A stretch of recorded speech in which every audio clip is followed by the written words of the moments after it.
and then we'll get started. Okay, great. So I'm Shannon. I lead go-to-market at Proof of Impact. I am here today to present to you all a little bit more about IMM, Impact Measurement and Management. I work for a technology company that automates the IMM process for enterprises as well as investors. But if you have been part of this session today or any other sessions, I'm sure you are probably tired of people speaking at you. So I've actually designed this session to be interactive. I'm going to spend the first 20 minutes going through a very high level overview of what IMM is. So what some of those fundamentals are that you need to know about in the world of IMM and what's new in the space. But then I'm actually going to spend the later half of the session actually doing an interactive workshop to help you build some IMM fundamentals. So going through a materiality assessment as well as building a theory of change. So ideally, you can just spend the first 20 minutes listening in, asking any questions. Feel free to drop them right in the chat. But then for the second half of the session, I'm actually going to ask you guys to make a copy of a Google Doc, and we're going to go through a workshop. So hopefully by the end of the call, you'll have some actionable next steps for yourself and your company if you haven't really started on this IMM journey to really build some of those elements that we think that you need to really kickstart in this process. I'm based in San Diego. I've spent the last 10 years in San Francisco working for very early stage tech startups. I was early at Uber and Brex, which is a fintech company, really completely focused on driving revenue to the business, not at all in the impact world, even though I started my career in nonprofits. COVID hit, the markets changed, and there was a huge focus on impact and ESG. And I really felt like I needed to have this merge of my personal interests and my professional career and find a world that uses technology to really help companies and investors increase their impact performance, but also mitigate potential risks. And that's really what we do here at Proof of Impact. So to get started, at its most basic form, the definition of impact measurement and management, it includes identifying and considering the positive and negative effects one's business's actions have on people and the planet, and then figuring out ways to mitigate the negative and maximize the positive in alignment with your goals.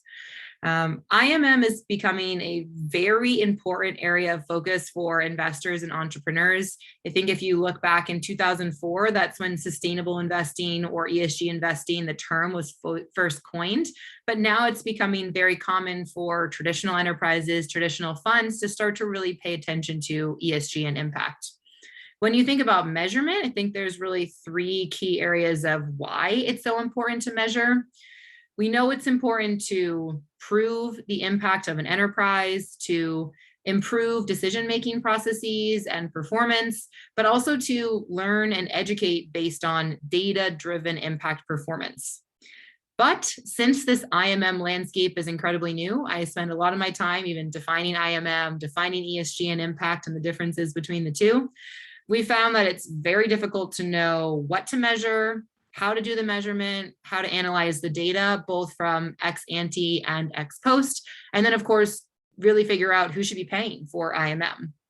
But measuring social and environmental impact of your business, it's not only becoming an increasingly important factor for investor relations and capital raise, but also for a number of other reasons that have both direct and indirect effects on your financial bottom line and your stakeholders, whether they're customers, employees, partners, and local community members. We've pulled our clients, but also this impact or ESG ecosystem to really ask them, why should you engage in IMM? And here are some of the reasons we've heard as to why you should commit your business to improving impact and building a robust impact measurement and management system. The four most common reasons we've identified are attracting new investment capital by adding your impact results into your pitch decks, reducing your costs by investing in more sustainable operations or equipment, demonstrating to prospective clients the impact that you're making in your proposal or in your business, or building your reputation as a brand that cares about the planet and cares about its inhabitants. But I guess I'm curious to ask everybody that's on this call, of these 4 different areas of IMM, tell me, like, for you, what is most important? Is it investor relations, operations, driving revenue, or improving your brand recognition or marketing? So feel free just to drop the answer in the chat. I'll give you guys just a minute. And I will say that I ask this question on every single workshop I do, and there's always one answer that comes out on top. This morning was the very first time when I had a different answer as the top answer. So I'm curious to get a poll from the room for what people's priorities are.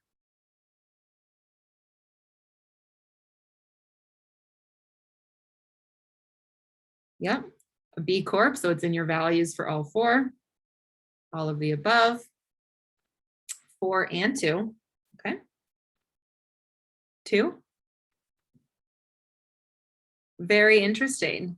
So the top answer is always number 1, enhancing investor relations. Most people are coming to Proof of Impact because they're gearing up for a capital raise, or they've done a capital raise and now they need to do impact reporting. So that is actually the most common answer. Operational efficiency ends up being that stickiness factor for why clients would consider using a third-party solution versus continuing to build some sort of process in-house. So I can see why operational efficiency is so important. It also drives down the cost internally, so you don't need to hire somebody else or invest in new data systems. You can utilize systems you already are mapping to. But yeah, I mean, the answer of all of the above is also the perfect answer, because those are the 4 key reasons why anybody would even be on this workshop or beginning their journey for IMM. In the last 5 or 10 years, we've also seen a huge number of new principles, frameworks, and standards that are not only difficult to understand and prioritize, but also to adhere to. There's a lot of tools. There's a lot of really fun acronyms out there, everything from the PRI to the SDGs to the IRIS Plus to SASB. So there is a huge variety of tools, frameworks, and policies that are already in place, and new ones that are coming up every month. The GIN has done a report, and they've actually realized, or they've analyzed the landscape of IMM tools, and they found that the SDGs are by far the most common tool that companies and investors are utilizing. And then it's the IRIS Plus, and then the IMP. Proof of Impact, our tools are actually framework agnostic. We've built our platform to be standard agnostic because we've noticed that more investors and entrepreneurs are really undergoing this educational journey to really understand what tools are available, but then prioritize what's most important to them. I will, however, caveat that by saying that as the market grows, it's essential that this area of IMM is harmonized and standardized within the IMM landscape, because we really want to ensure we're minimizing manual processes, maximizing impact, but also creating a value in the future where we can really compare impact performance and correlate impact outcomes and financial performance. And so using processes, using tools that are bespoke or in-house, is going to be really difficult in the future for you to be able to compare your performance to your competitors, right? So some of these tools are really just trying to create some standardization. If I could recommend a couple, it would be SDG, IRIS Plus, and IMP. But there is a whole host of options that are out there, and we've got some educational content on our website if you want to learn about the different tools that are available. What we've noticed as we've undergone this journey in the past 3 years is that there is a lot of capital moving into ESG or impact investing. But typically the most pressure that's being put on companies in this IMM landscape is really on these social or sustainable businesses, because the investors are typically going to the companies and saying, hey, I've invested my capital in you. I expect you to report back to me the impact that has been made from the capital that I've allocated. But the feedback that I get from the companies that I'm working with is, well, this is a very time-consuming process. I don't have one person on my team that's an ESG expert. I probably only have a small team already. And so I need to minimize the manual work. I need to partner with an expert that can tell me what to do and that can ideally find streamlined solutions for me to measure and report for a fraction of the cost, right? And the GIN has done a report on IMM, and last year they essentially echoed sentiments that maybe some of you on this call are feeling, which is that It's very difficult to actually collect quality data, to analyze that data, to compare it to your peers or your competitors. And if you haven't started on this journey, it's probably because the GIN has basically told us that organizations, if they are to prioritize IMM, they'll spend about 25% of their staff time in this process, which I can probably assume is not time that you guys have right now.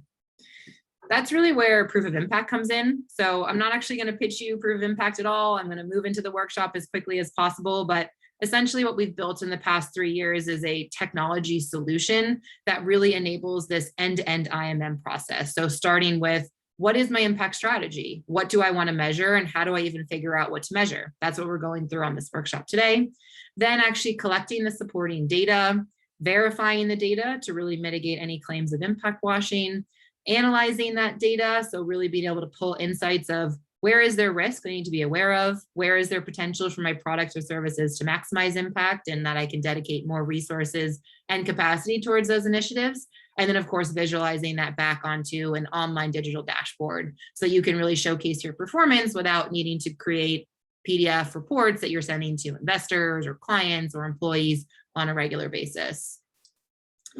An example of what this dashboard looks like is what you're actually seeing on this screen here. This is a company that we work with, and we've built a digital dashboard for them, primarily for their upcoming capital raise, but also so that they can better position their brand, since they are still quite early stages, to their potential customers and partners. What you see in the dashboard on this left-hand side is their mission and vision statement, their theory of change. That's what we're going to be working on today. This right-hand side are the metrics that they've selected. So the metrics that are going to be material for them to report on from an impact perspective. These also map to the Iris Plus metric set. I'll show you that in just a moment. A mapping to the sustainable development goals. Again, this is definitely something that vast majority of enterprises and investors should be focused their time and energy on, is mapping to what SDGs are material for them. But then also plotting all of these metrics on a graph. So now you can start to track past, present, and projected impact performance in real time. What we've done with this company, so they sell clean cook stoves in Africa. We've linked into their smart meters so that we can provide energy readings in real time and map them to metrics like carbon emissions or energy consumption. But we've also directly linked into their CRM, their Salesforce, that houses all of their revenue data, all of their client data. What that means is we have a real-time automated data feed that maps back to these metrics that they deem are material for them. You can actually set targets and benchmarks. So a lot of investors actually want to come into the dashboard and say, at the most basic level, I want you to sell 6,000 products by the end of the year. And then we can in real time track your progress towards hitting that target. We plot all the data on a map. So now if you have multiple regions or communities that are being impacted from the work that you're doing, you can really see that from a map view. And then we also warehouse all the data, right? So if you're looking for one solution that has all of the impact data in one location, that's exactly what you can see in the dashboard here.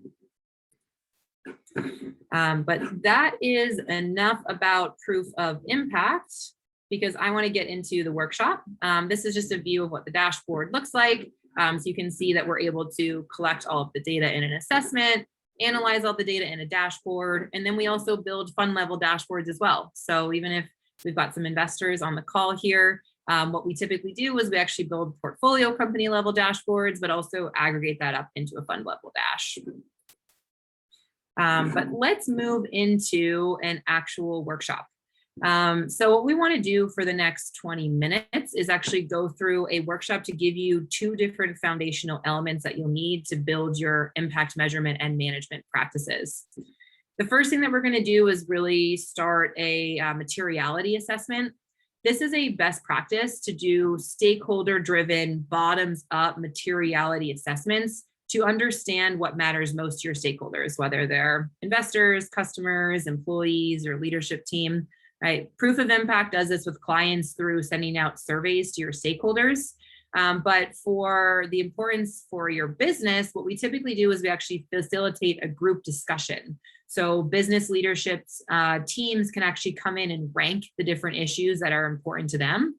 Then we map them onto a graph so you can really select the categories that are going to be most important for all of your stakeholders and your business. Today, we're just going to do the informal selection process. We also are going to go through a theory of change. A theory of change, as you can see here, is an outcomes-based hypothesis of how a company is expected to contribute positively to sustainable development. So we're just going to go through some of the fundamentals for building a theory of change. What I'm going to ask everybody to do now, I'm going to drop a link for this Google Doc into the chat. If you all can just open the Google Doc and make a copy of it, that is what we're actually going to go through for this materiality assessment and theory of change. So I'm going to give you guys just a moment to do that.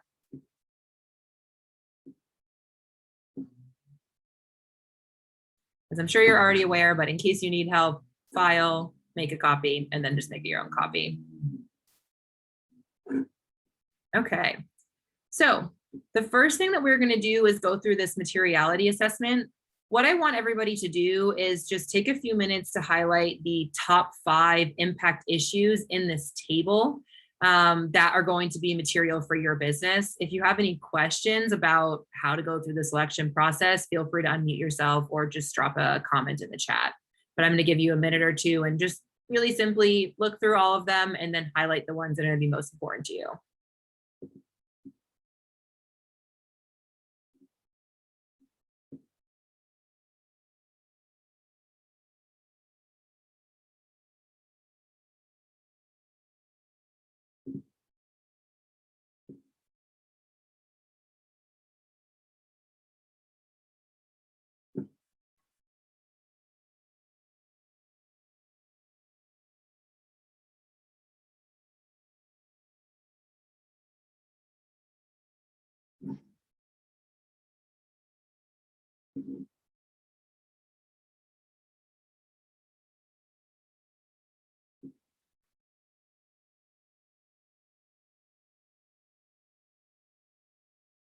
Okay, can I get a quick thumbs up if everybody has gone through the first step in the process?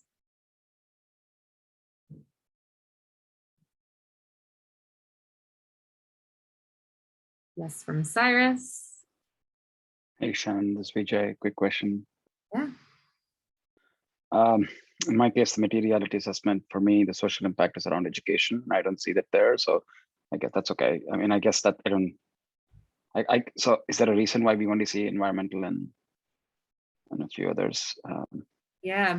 So these are less sector-focused materiality assessment categories. So what you might want to do here is just add in the ones that are going to be relevant for you for the education sector. Awesome. Thank you.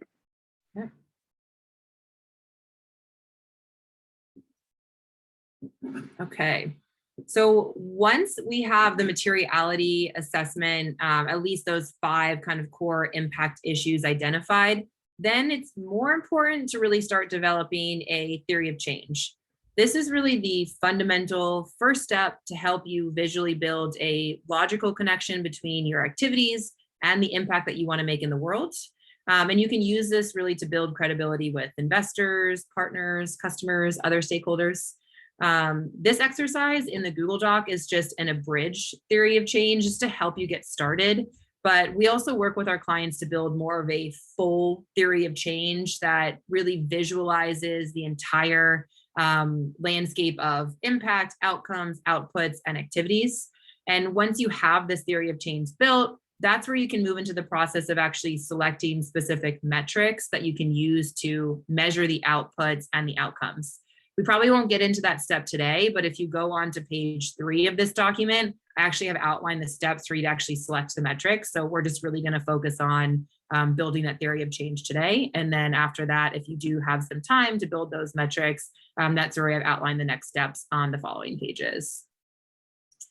So typically when you're building a theory of change, you actually work from the right-hand side to the left.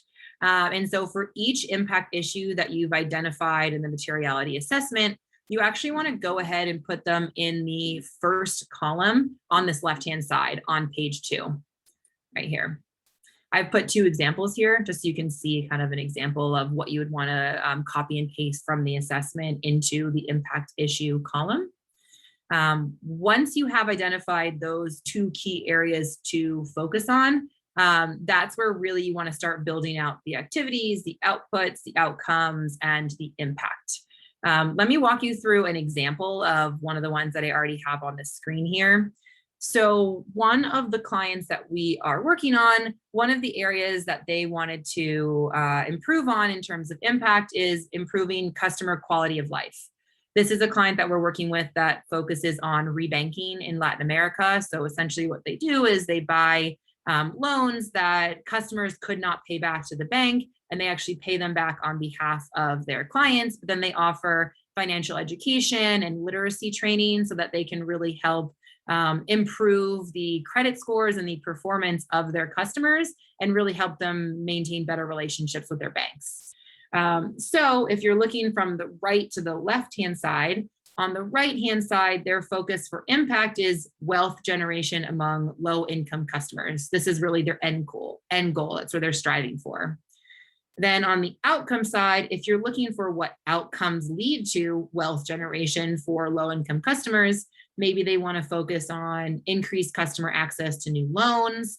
Maybe they want to focus on offering new banking services that lead to more long-term wealth. Then you have to think about what outcomes would lead to, or what outputs would lead to these outcomes. Primary example here would be an improved credit score, right? So if they can improve their credit score, then they can get access to new loans. They have greater wealth generation. Maybe they can have access to going back to school or buying a car or buying a home, right? But a way to actually track this at an output level is tracking the improvement in their credit score. And then the last thing that you want to think about is what activities does this company need to take on that actually leads to these improved credit scores? So an example here is maybe to issue low limit credit cards to provide access to credit. Maybe it's providing access to financial training because these clients have never had any sort of financial literacy before. Maybe it's access to banking support because they don't fully understand what the landscape is offering in terms of the availability of banking services that they can take on, right? So what you're seeing on the screen here is a logical flow that shows what businesses should do to actually achieve the impact issue on this left-hand side.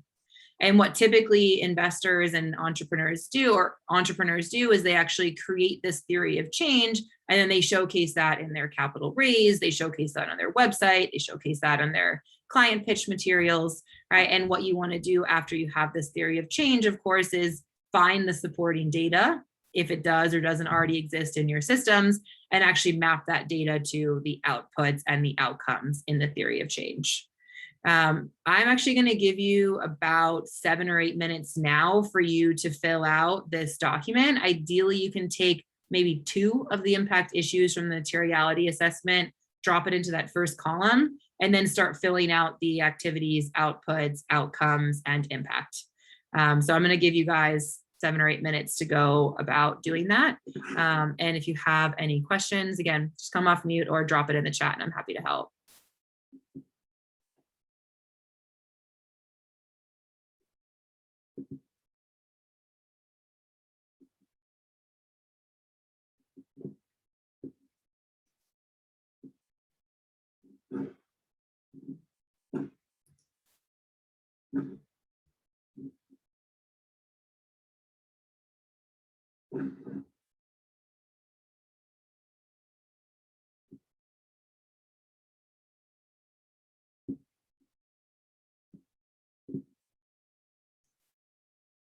Cyrus, absolutely. Yes, we work with a lot of NGOs as well as for-profit companies. What we're seeing from grant funders is this same interest in having a theory of change, having an IMM process, and then reporting on the impact of the grants that they've allocated. So I actually have not seen many nuances between what a grant funder and an impact investor is looking for from an IMM perspective. This is pretty much the same foundational element. We service pretty much half of our clients are NGOs and the other half are for-profit enterprises from pre-seed to Series D. An example of that, just to make it even more tangible. So we're working with many different grant funders all around the world on 5 different continents. Many of these grant funders are also working on impact-based loans as well as impact investing opportunities. So they're actually coming to Proof of Impact to create the same exact process from an IMM perspective, depending on the type of funding that they're giving, but they want to have the same foundational elements, the same reporting processes. So you can think of them as very similar.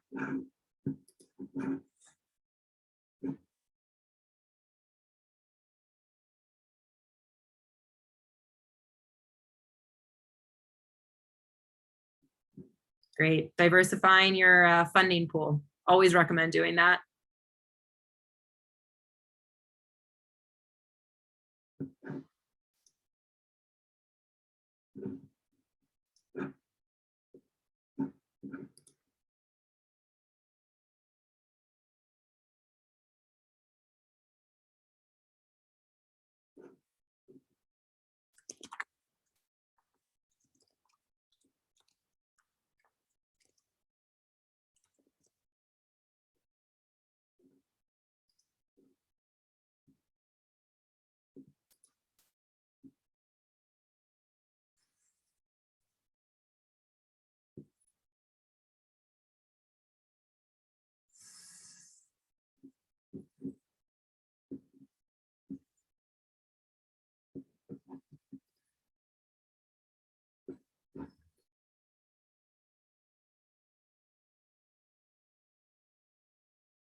Okay, I'm gonna give you guys another minute or two, and then if anyone feels confident enough to share their screen and work through or show us what you've worked on, maybe we can all give you some feedback on it. So keep that in mind if you have any interest in sharing.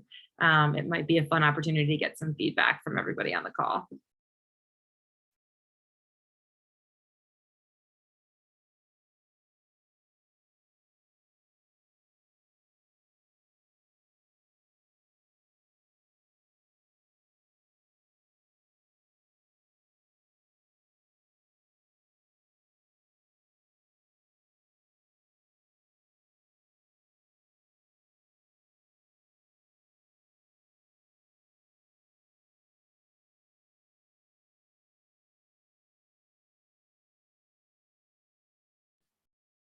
Hey, Grace, I see you just joined. I am going to drop a link to the Google Doc that we are working out of in the chat box.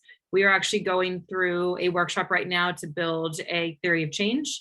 So if you want to open the Google Doc, we are on page 2, but you can look at page 1 for all the instructions.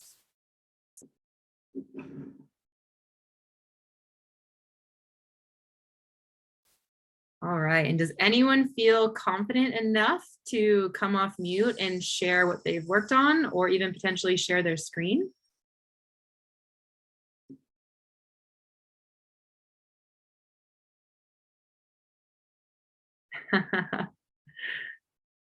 Cyrus, how can it suck? You only spent 12 minutes on. I need a couple of more minutes. I could, but Okay. A couple more minutes. Take your time. Take your time.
And for anyone that is done, if they want to start working on actually pulling some impact metrics, feel free to navigate to Appendix A. You'll see some of the next steps in the process here, but one of them is actually defining the impact objectives. And the best way to actually select those metrics is using the Iris Plus metric set. I'm going to link that in here in the chat just for you in just a moment. But essentially what it is a list of 1,500 metrics broken down by SDG and impact sector. That is the most common metric set that investors and enterprises are using. So less relevant for the theory of change because we're not defining metrics, but the next step is to actually take the inputs from the theory of change and then go through this Iris Plus catalog and start to select the metrics that you want to begin tracking.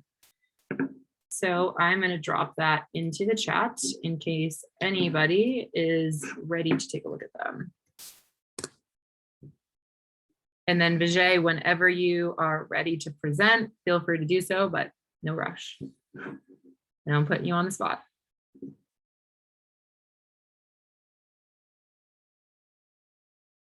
Hey, Shannon, it's Cyrus. While we're waiting for Vijay, just a quick question, if you had an opinion. Do you have just some thoughts on how to deal with a social impact organization where the metrics aren't really, they're just not there yet? And to be more specific, the creative economy. I've actually been on a call with some of the folks from GIN, and they've even acknowledged that they're somewhat lacking in that space. So I'm curious, when you have an area that, there's significant need, I mean, artists, musicians, just look at creative placemaking, but if the metrics aren't so well defined, I'm curious if you just have some general thoughts or opinions around how to deal with that scenario. Thanks. Yeah, it's a good question. I actually have a couple creative funds that might be able to give you some insights there that are specifically focused on investing in companies that are focused on the creative economy.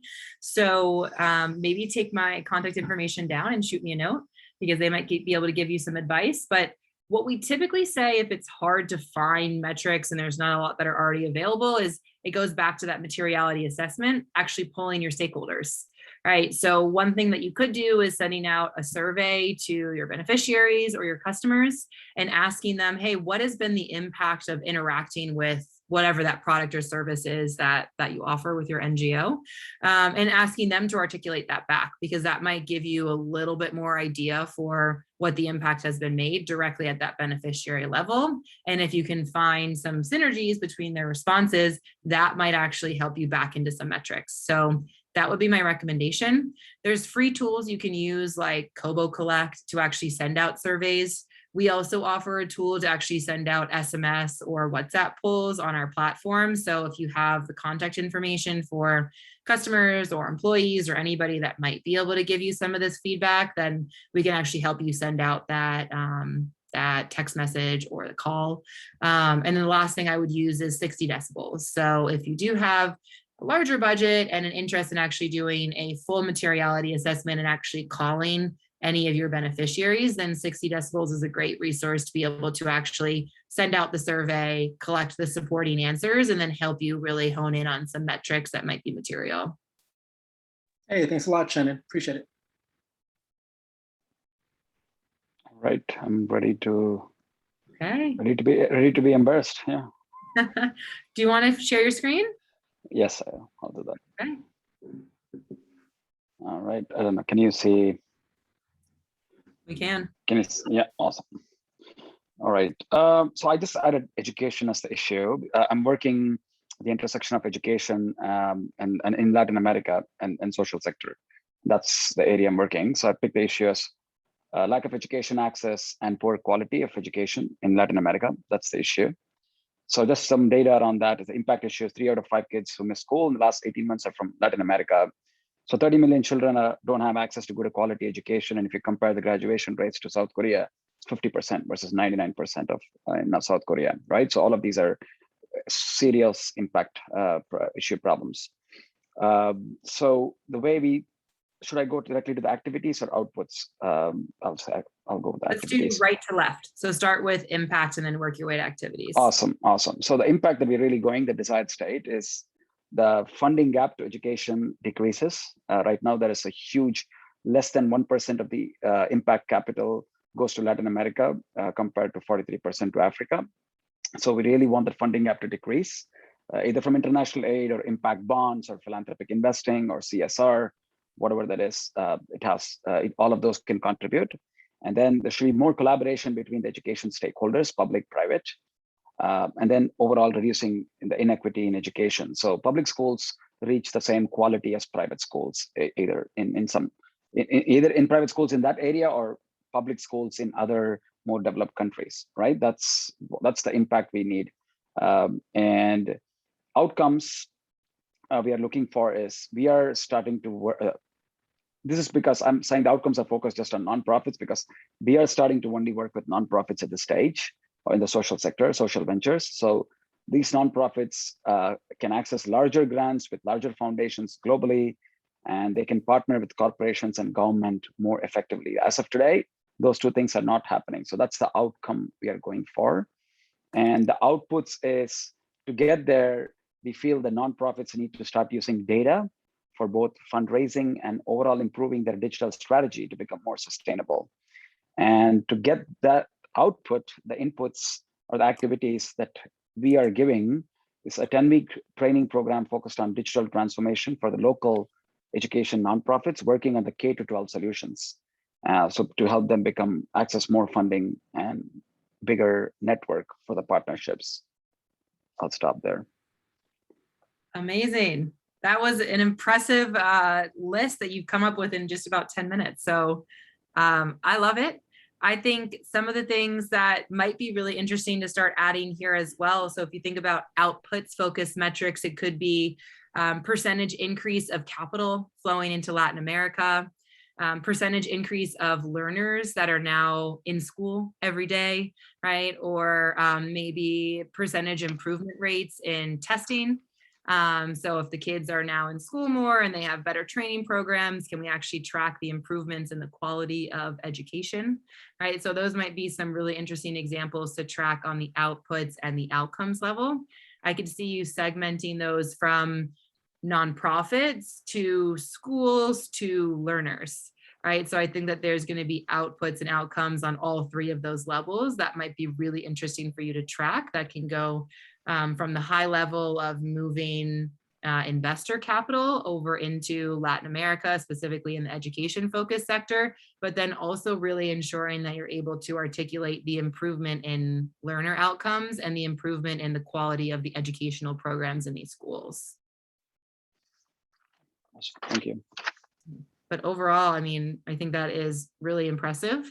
And I think this is the perfect foundation that you would need to then go into the next step of the process, which is going into that IRIS Plus metric set. It actually is separated out by education. So now you're already going to have a list of really interesting education metrics, and you can ideally just drag and drop them based on what's listed in this theory of change. Thanks, Shannon. Awesome.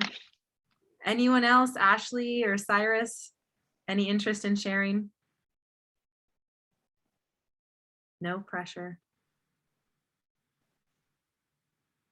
Okay, I'm taking the mute as no, it is too late in the day. No problem, Ashley. Okay, so I'm going to actually close out the session. I'm going to keep it open for questions, but I just want to leave you with saying, here is my contact information. So I know I'm giving you a lot of information in a short amount of time. I was hoping that you could leave this with some tangible next steps. So feel free to follow the rest of the process in that Google document if you want to keep building out your theory of change, selecting some metrics. But if you need any help with this process, if you need help selecting the metrics, if you actually need help actually collecting, verifying, and visualizing the data, that's what Proof of Impact does. We work with clients all around the world that map to every impact sector, every SDG. We start at about $5,000 a year for our price packages. So if you do have any interest in working with us, or if you have any questions that you don't want to answer on the Zoom, you can just reach out to my email and I'm happy to provide you with some more information. We publish newsletters, blog posts, educational series on our LinkedIn, our Twitter, and our newsletter. So if you just want to start learning a little bit more about IMM, I'd recommend just signing up or following us on our social platforms. But other than that, I mean, if anybody has any questions, we've got about 10 or 15 minutes left. I'm happy to answer any questions that you might have. If not, I'm going to give you back 15 minutes of your time, since I'm assuming you've been on workshops all day. I've got a question for you, Shannon. I'm just curious if you have any ideas on how to find the right values aligned investors who would jive with the metrics that you're helping us measure. And I shared, to give you some more context, I've been to some of the SOCAP conferences. I don't know if any of y'all have ever been to them. They're super inspiring. I mean, there's just so much good energy. But ultimately, when you actually get down, when you're actually sitting down with potential investors, a lot of them tend to want, specific stages. They've got certain industry focus.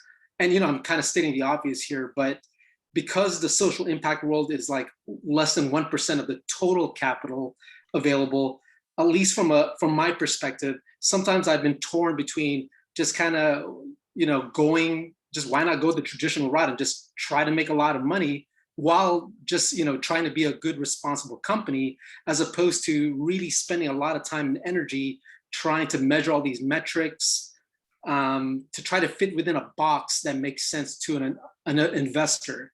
So I just wanted to put that out there. I don't know if you have any thoughts on, is there a way to use your service to try to find more investors? Because I definitely see the value in what you're offering, but it just seems like such a limited pool that I don't know. I'm curious if you have any thoughts on that, or if anybody else here on the call has any experience or thoughts. Thanks. Yeah, it's a really good question. I'm going to give you a couple different ideas here. Overall, the best way I think to find investors is to network, which is just a necessary evil in the world that we live in. So joining accelerators and incubators, looking through lists of impact investors, like the GIN website has a list of every impact investor around the world, the type of investment they make, the size of investment they make, the sectors they focused on.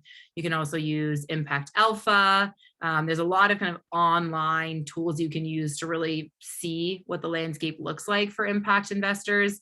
I do think, even though accelerators and incubators can be time consuming, they help streamline the process of driving introductions.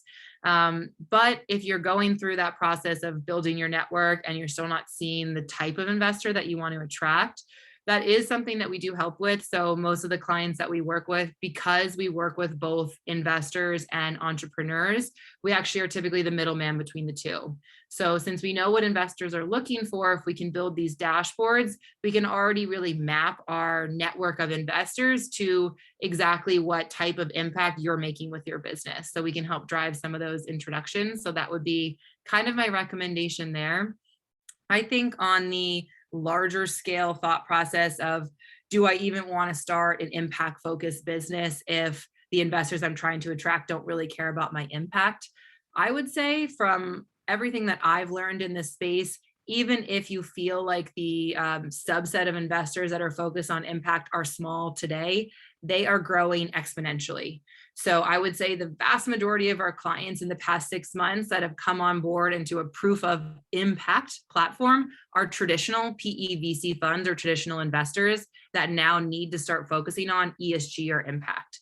So I wouldn't necessarily discount those maybe more traditional funds and think, well, they don't really care about ESG or impact, because we're seeing a huge demand, especially from the market and the regulatory pressures that are now out there for investors to start to build this impact foundation. So if you are able to, let's say, find an investor that you're really excited about and you don't think they're an impact focused investor, I wouldn't necessarily discount them, because they could be going through this transition where they would be interested in investing in more impact focused businesses that could also still deliver the financial returns.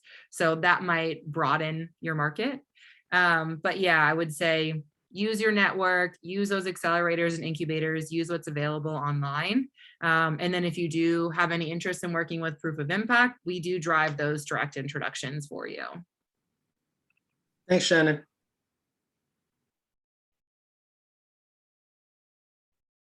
It sounds like Shannon, Grace thank you so might have much. some ideas too. or Vijay? Any thoughts on the No. Sorry, again, sorry. any thoughts on Cyrus's question? No, nothing more valuable to add. No, to be honest. No problem. Did you have another question? No, I just want to thank you. I'm going to drop off now, but thank you so much. Of Really course. informative, and I'm very impressed with what you guys do and with real-time dashboards and everything.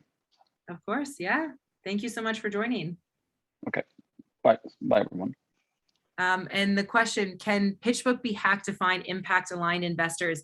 PitchBook actually just released last week a list of impact investors. So if you have a PitchBook account, you can now go through and filter that down to impact-focused investors. Yes, Grace, it was very exciting. They finally released that. It's not nearly as detailed as the actual landscape of impact investing is. So I think it leaves some room for improvement, but it is a starting point. So if you do have PitchBook, I would take a look there. But yeah, you're not the only one with this question. I get it all the time.